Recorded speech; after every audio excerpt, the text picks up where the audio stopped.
यानी डॉक्टर गगन जी। गगन जी, आपका स्वागत है।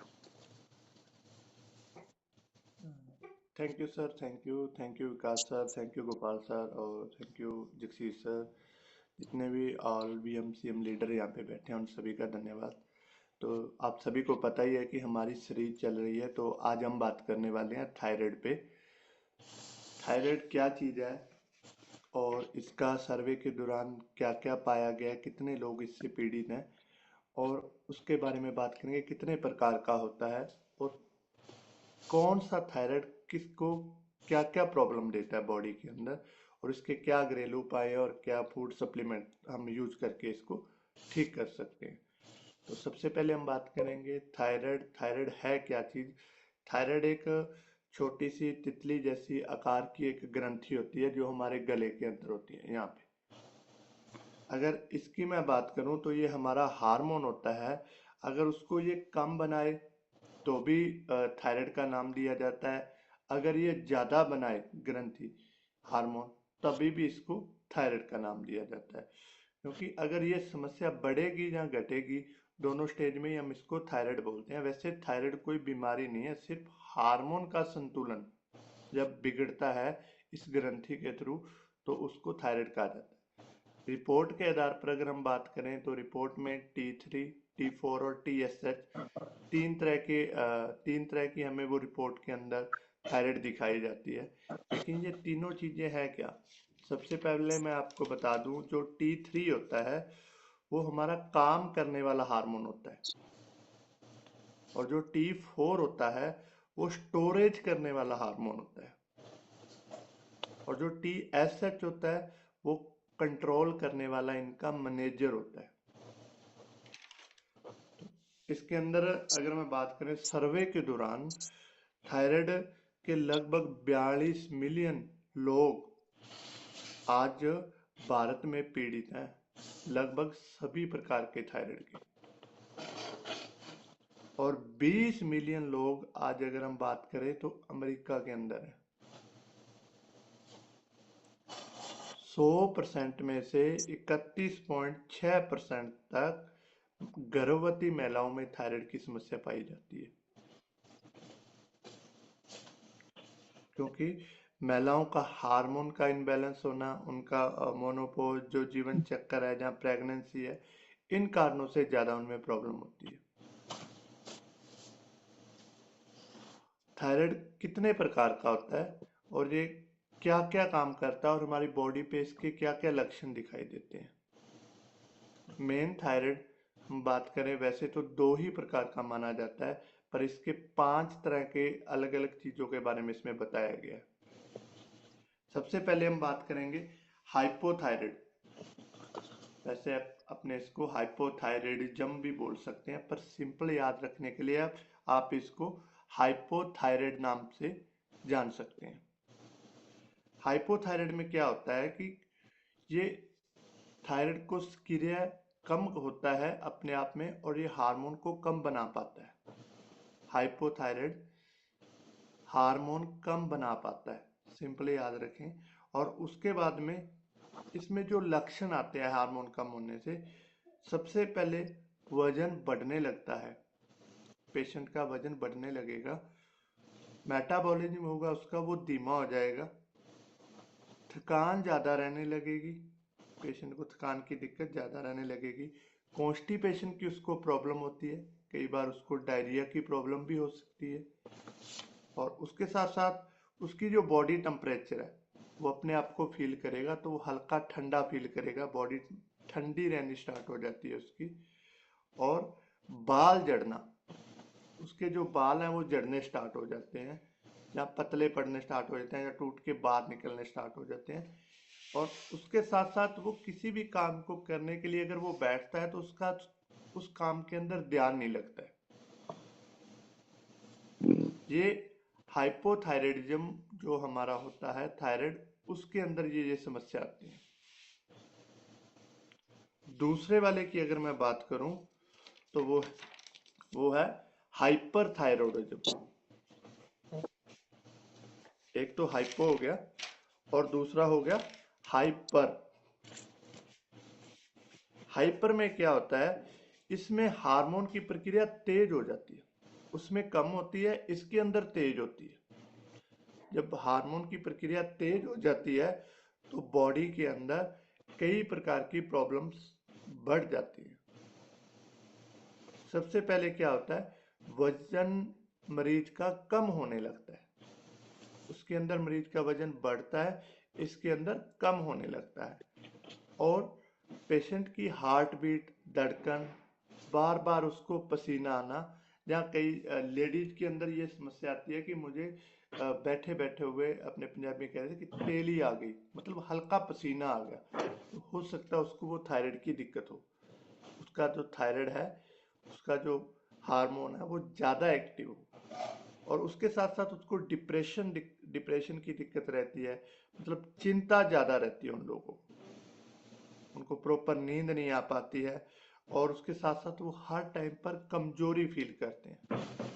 और इसके अंदर क्या होता है, इसके अंदर पेशेंट सूखना स्टार्ट हो जाता है। उस कंडीशन के अंदर पेशेंट को मोटापा आता है, और इस कंडीशन के अंदर पेशेंट को बॉडी को सूखना स्टार्ट हो जाता है, मतलब उसका शरीर है, उसका वजन है, वो कम होना स्टार्ट हो जाता है। और कुछ अन्य प्रॉब्लम भी हो सकती है, जैसे दोनों थायराइड नहीं आ रहे हैं रिपोर्ट के अंदर और पेशेंट का गला सूज गया है, तो उसको हम गोइटर का नाम देते हैं, गोइटर, मतलब उसके अंदर उसका सिर्फ गला गला सूजता है। और जब आप देखेंगे पेशेंट की ये ग्रंथि के ऊपर इतनी बड़ी उसकी सूजन आई आपको दिखेगी। कई कई पेशेंट के अंदर ये प्रॉब्लम, दोनों साइड से वो गला सूजता है, और पेशेंट की आवाज कम निकलती है, क्योंकि उसकी जो नली होती है उस पर प्रेशर पड़ना स्टार्ट हो जाता है, पेशेंट प्रॉपर बोल नहीं पाता है, और गले के अंदर दर्द रहता है। उसके बाद में होता है हाइशोमोटोथायराइड।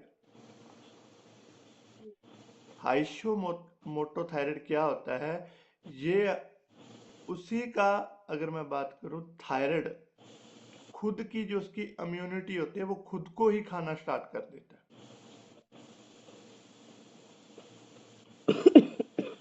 और उसके बाद आता है थायराइड कैंसर।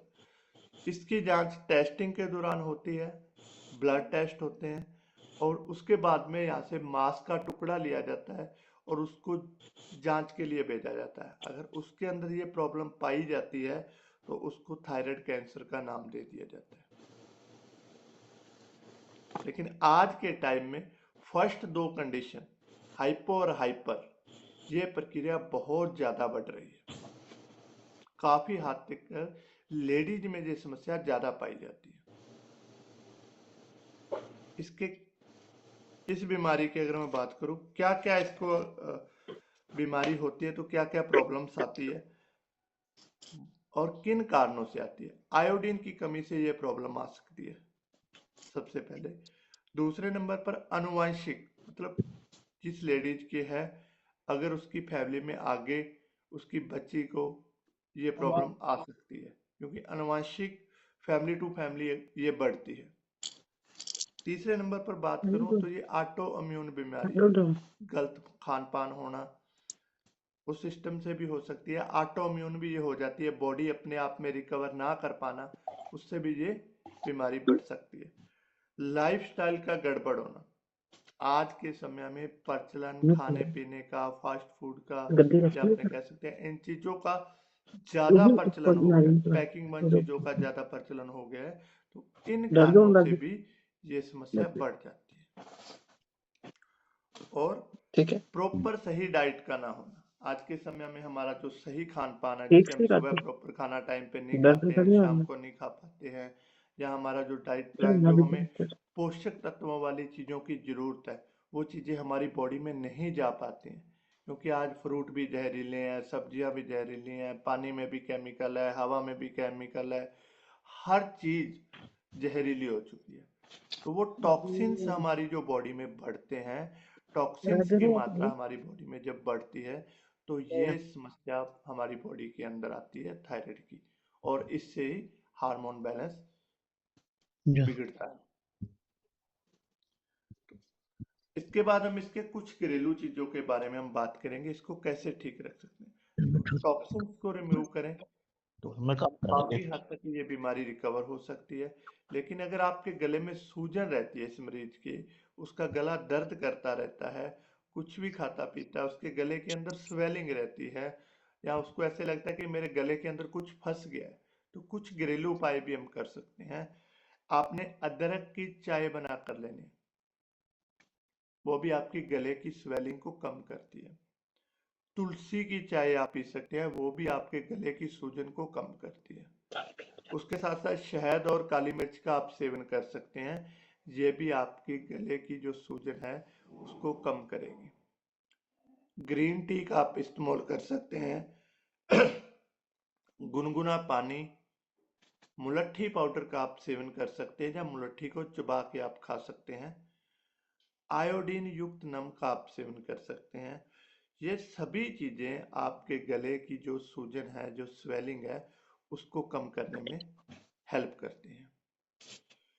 उसके साथ साथ अगर फिर भी आपको ज्यादा प्रॉब्लम रहती है, तो डॉक्टर की जो दवाई चल रही है इसके अंदर उसको एक बार बंद न करें, क्योंकि थायराइड की गोली अगर जिस पेशेंट को लग जाती है, वो डॉक्टर बोलता है कि ये रेगुलर चलेगी।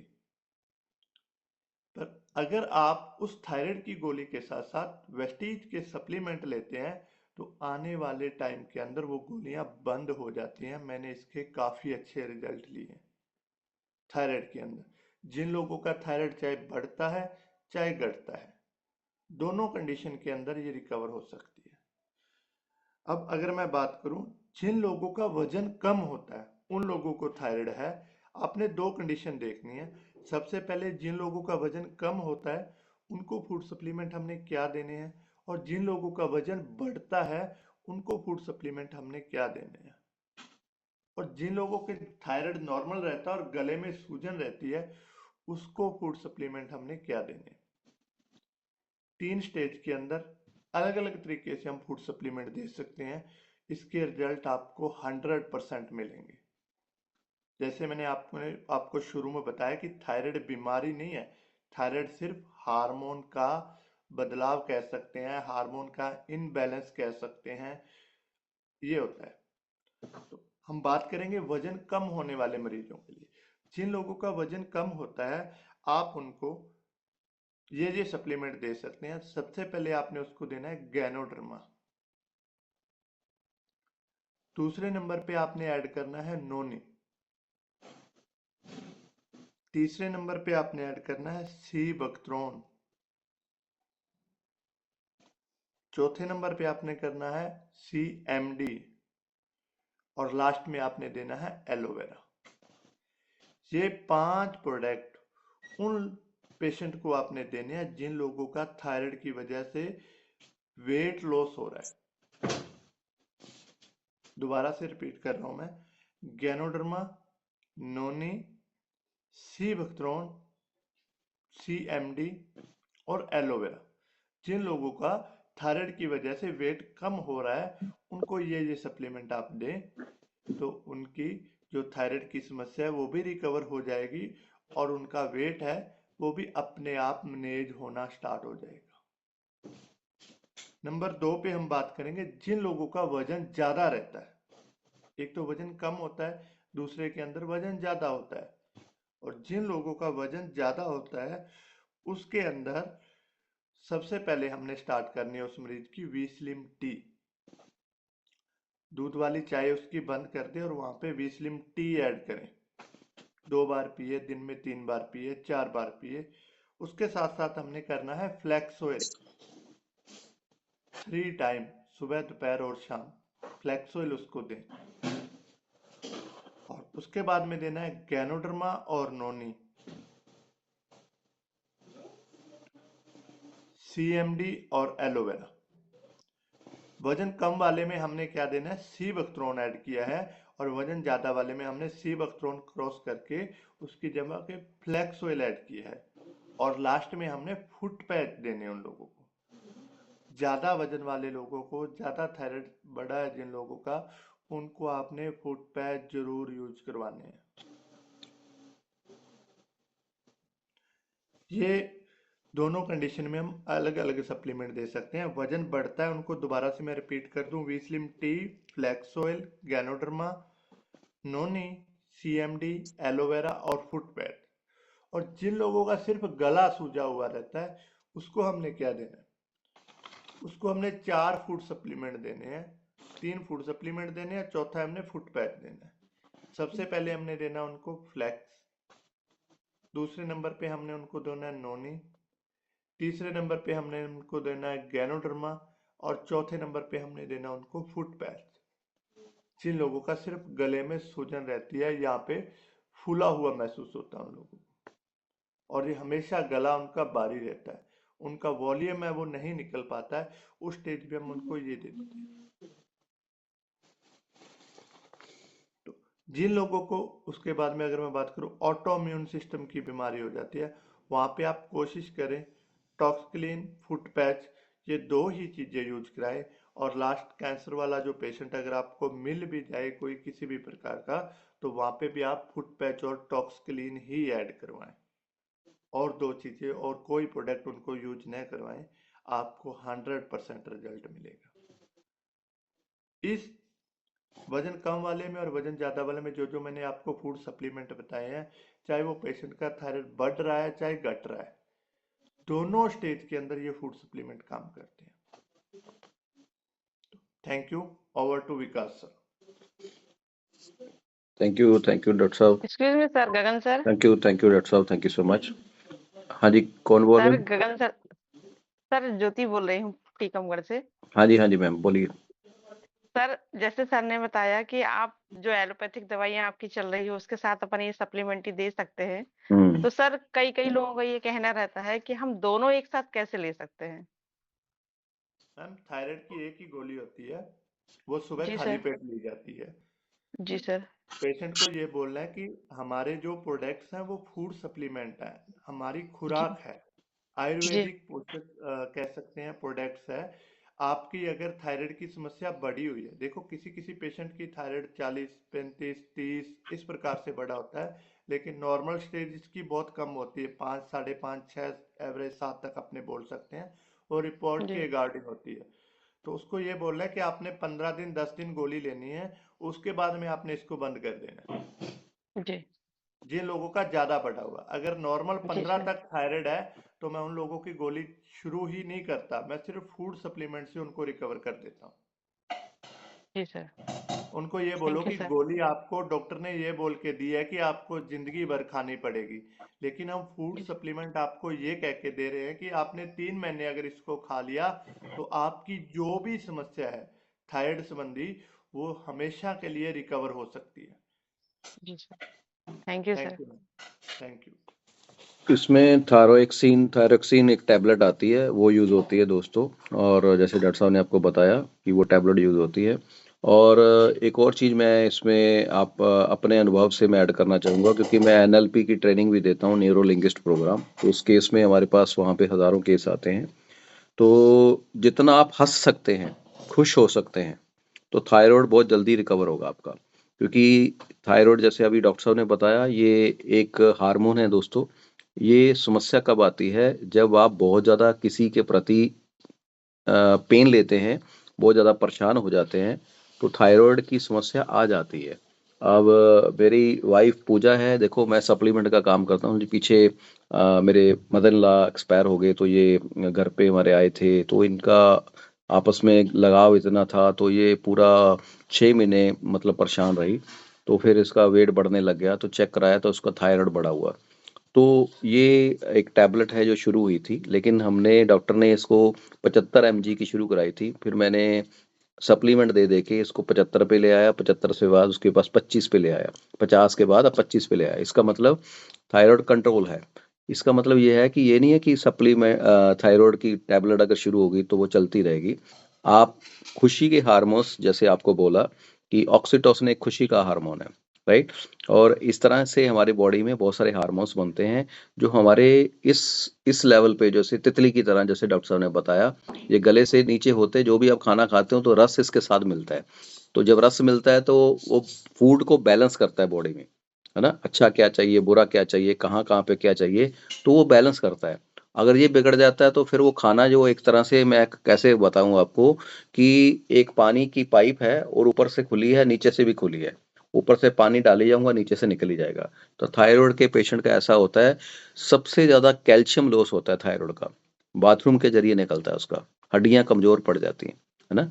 तो इसलिए ये सप्लीमेंट जो डॉक्टर साहब ने आपको लिखाए हैं, जैसे सीएमडी लिखा है, तो सीएमडी सबसे बेहतरीन है उनके लिए, है ना, क्योंकि इसमें अंदर सारे के सारे, जैसे हम कैल्शियम की बात कर रहे हैं, मैग्नीशियम की बात कर रहे हैं, वो सारे के सारे इसके अंदर चीज़ें मौजूद हैं। तो बहुत ही शानदार रिजल्ट हैं। और ये सिर्फ मैंने अपने घर से रिकवर नहीं किया, मैंने बहुत सारे लोगों को सप्लीमेंट दिए। डॉक्टर साहब के पास हज़ारों हज़ारों हज़ारों केस हैं कि जो लोग ठीक हो चुके हैं, उसी के तथ्य आधारित के ऊपर ये चीज़ें आपको बताई जा रही हैं। यही नहीं है कि किताबी कीड़े, हम किताब भी पढ़ के आपको बता रहे हैं, हमारे पास प्रैक्टिकल है, हमारे पास रिजल्ट है।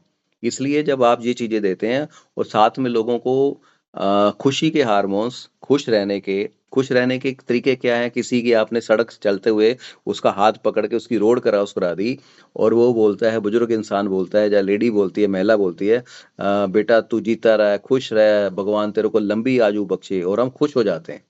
इतने से हमारे खुशी वाले हार्मोन्स बन जाते हैं। आपने किसी बच्चे को कुछ दे दिया, टॉफी दे दी, चॉकलेट, वो बच्चा बड़ा खुश होता है, थैंक यू अंकल बोलता है, स्माइल करते हैं, और दांत दिखाता है, आधे से 2 दांत आगे टूटे होते हैं, इतना छोटा बच्चा, वो उसके टूटे हुए दांतों में से हंसी निकाल जब निकलती हुई आप देखते हैं, तो आपके अंदर खुशी का भाव आता है, तो आपका थायराइड कंट्रोल होता है। इसलिए दोस्तों, जो मैं आपको बताता हूँ कि आप खुश रहने के बहुत सारे तरीके हैं। लोगों को सहायता करें, लोगों की हेल्प करें, तो जब खुश रहेंगे तो बहुत सारी समस्याओं का समाधान हमारा हो जाएगा। तो दोबारा से मैं आप सब लोगों की क्लैपिंग के साथ डॉक्टर साहब का धन्यवाद करूंगा, डॉक्टर गगन जी का, जिन्होंने बहुत ही बेहतरीन तरीके से आज हमारे को थायराइड 5 तरह का थायराइड दोस्तों बताया है। 2 तरह के बेहतरीन होते हैं, मेजर होते हैं, और लास्ट में थायराइड कैंसर बताया इन्होंने। तो ये सभी चीज़ों का ध्यान रखते हुए हम आगे बढ़ेंगे, लोगों को बताएंगे, जागरूकता फैलाएंगे, राइट। तो thank you so much doctor साहब, बहुत ही बहुत धन्यवाद आपका। तो चलिए अभी आज के मैसेजेस पढ़ लेते हैं। आज मैं हाँ जी। 2 लाइनें ऐड कर दूं सर? जी, जी, 2 प्लीज। लाइनें ऐड कर दूं। एक जी। बात याद रखना है कि जब हम पेशेंट को किसी को देखते हैं कि ये कमजोर है, हम्म। तो हम सोचते हैं कि इसको हम स्पाइरुलिना दे देते हैं, जी, जी, जी। कि शायद इसको स्पाइरुलिना दे देते हैं। तो ये याद रखना है, कोई कमजोर है, वजन जिसका कम है, सूख रहा है, तो पहले चेक करवाना है कि भाई साहब आप अपने चेक कराओ, आपको हाइपरथायराइड तो नहीं है। हम्म। और हाइपरथायराइड के पेशेंट को स्पाइरुलिना घातक साबित हो जाता है। हम्म। तो इसलिए हमारे को उसको वजन को देखने के लिए, बढ़ाने के लिए, ताकत देने के लिए कई बार ये चेक करना ज़रूरी होता है कि उसका थायराइड चेक कराएँ। तो हाइपरथायराइड में स्पाइरुलिना नहीं देना। नहीं देना। दूसरी बात, किसी का वजन ज़्यादा है, तो हम उसको वेट मैनेजमेंट के प्रोडक्ट्स पे ले जाने से पहले पूछ लें कि उसका कहीं थायराइड तो नहीं है? हम्म। कि अगर उसको थायराइड है, तो फिर वो वेट मैनेजमेंट के प्रोडक्ट से वो कंट्रोल नहीं होगा। नहीं तो हो। हम मिसलीड ना हो जाएँ, ये 2 बातों का ध्यान रखना है। और तीसरी बात ये कि क्योंकि हड्डियों का बहुत ज़्यादा इसमें पतन होता है, तो इसमें अगर हम इजाज़त होए तो हम इसमें कैल्शियम हमें ज़रूर ऐड करना चाहिए, क्योंकि इसमें कैल्शियम का लॉस बहुत ज़्यादा होता है, जैसे विकास सर ने भी बताया।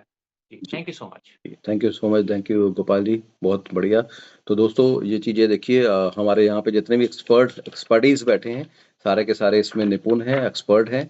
तो चलिए आगे बढ़ते हैं दोस्तों, इस सेशन को आगे बढ़ाते हुए